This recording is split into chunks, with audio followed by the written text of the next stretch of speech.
Magandang araw mga bata!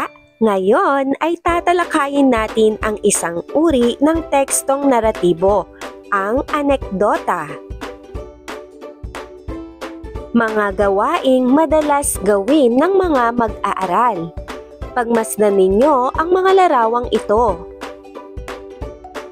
Ano ang nakikita ninyo?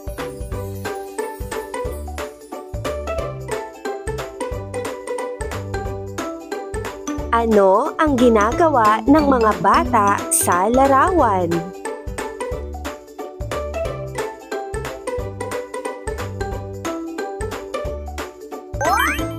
Mga bata, ngayon pag-usapan natin ang inyong karanasan. Maaari kayong magbahagi ng inyong reaksyon tungkol sa mga gawaing ito.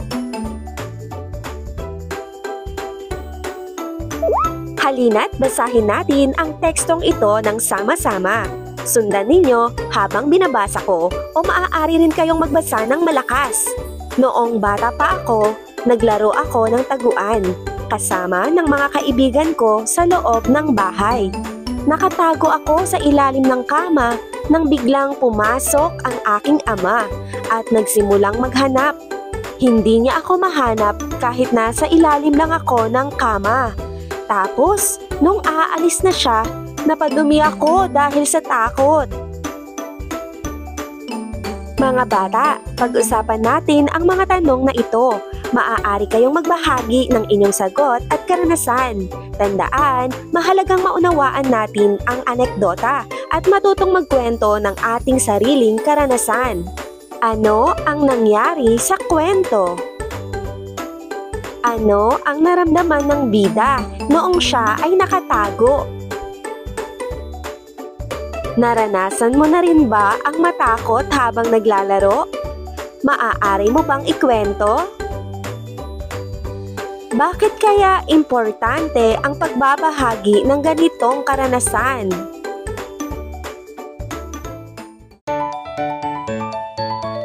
Ngayon, alamin natin kung ano ang ibig sabihin ng anekdota. Ang tekstong naratibong anekdota ay isang uri ng teksto na karaniwang nagkukwento ng isang maikli o paminsang pangyayari, karanasan o kwento. Layunin nitong maglahad ng isang makulay na pangyayari o karanasan sa isang masining at kaakit-akit na paraan. Maaaring naglalaman ito ng mga detalye, mga karakter, mga lugar at mga pangyayaring nagbibigay kulay sa kwento. Sa madaling salita, ang tekstong naratibong anekdota ay isang uri ng kwento na may layuning magkwento o magpahayag ng isang karanasan o pangyayari ng masining. Mga elemento ng anekdota. Tauhan, character, sino ang pangunahing gumaganap sa kwento. Tagpuan, setting, saan at kailan nangyari ang kwento. Pangyayari, event, ano ang mahalagang nangyari. Suliranin, problem o conflict, may hamon o problema ba sa kwento. Wakas, ending o resolution, paano natapos ang kwento. Aral o mensahe, moral lesson, anong mahalagang aral ang natutunan sa kwento. Detalyeng makulay, vivid details, mga detalyeng nagpapasaya o nagpapakulay sa karanasan. Layunin, purpose, bakit nais ikwento ang karanasang ito? Upang magpatawa, magturo, magbigay aral. Ngayon, basahin natin ang anekdota na pinamagatang Si Pilo Bibo na isinulat ni Alan M. Utleg. Matapos nating basahin, pag-uusapan natin ang nilalaman at kung ano ang natutunan natin mula sa kwento. Ang magandang kinabukasan ay pinaghahandaan. Ang pag-abot ng mga pangarap sa buhay ay bunga ng pagsisikap sa pag-aaral. Karaniwan sa mga may determinasyon ay may matagumpay na kapalaran at ito ay maitutulad sa isang pakikipagkaibigan. Pasukan na naman, nag-uunahan ang mga mag-aaral na pumasok sa kani-kanilang silid-aralan. Sabik na sabik silang makitang muli ang mga dating kaibigan at makilalang lubos ang mga bagong kamag-aral. Samantala, may batang bihis na bihis. Nagpalingalinga si Pilo nang makita ang grade 4 Ilocos na nakasabit sa may pintuan ay agad siyang tumakbo. Pumasok na siya sa silid at agad pumagitna. Magandang araw po sa inyong lahat! Masayang pagbati ni Pilo. Lahat ay nagulat. Nagtinginan sa isa't isa. Biglang nagtawanan dahil sa pagkurap-kurap ng mga mata, sabay pagngiti ni Pilo. Kitang-kita ko na kayo ay nagulat sa aking pagdating. Ibig ko na sanang ipakilala ang aking sarili dahil ako ay bago lamang sa inyong paaralan. Hindi kumibo ang mga mag-aaral sa grade 4 Ilocos. Napakatahimik ng buong silid ng mga sandaling yaon na tila namangha sa kanilang natunghayan. Muling nagsalita ang Batang Bibo. Ako nga pala si Pilo, Batang Bibo, at palakaibigan.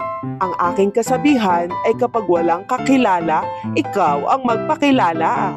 Sabi sa akin ni nanay ay gulatin ko raw kayo. Kaya ang ginawa ko kanina ay ginulat ko kayo ng masayang pagbati ko. Gusto ko sana ay maging kaibigan ko kayong lahat. Nagulat ang lahat sa sinabi ni Pilo. Pagkuwan ay nagbulungan ang mga mag-aaral. Habang naglalakad na patungo sa kanyang upuan, isa-isang kinamayan ni Pilo ang mga kamag-aral. Sabay tinatanong ang kani-kanilang mga pangalan. Mga bata, tignan natin kung naintindihan ninyo ang ating pinag-aralan sa araw na ito. Sagutin natin ang mga tanong. Tungkol saan ang anekdota? Sino-sino ang mga tauhan sa anekdota? Paano binati ni Pilo ang mga kaklase?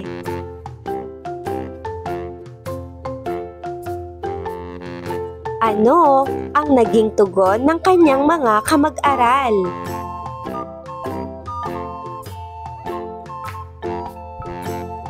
Ano ang ginawa ni Pilo habang siya ay papunta sa kanyang upuan?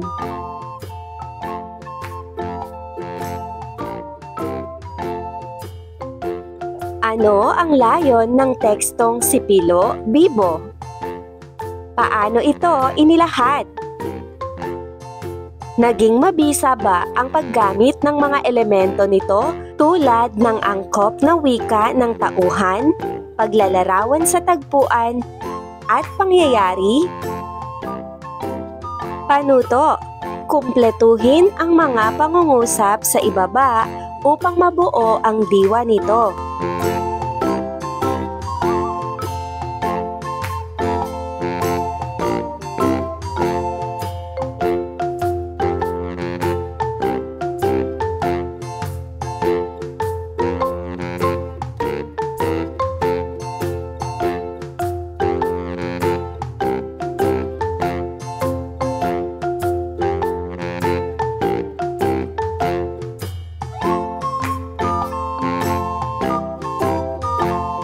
Mahusay mga bata!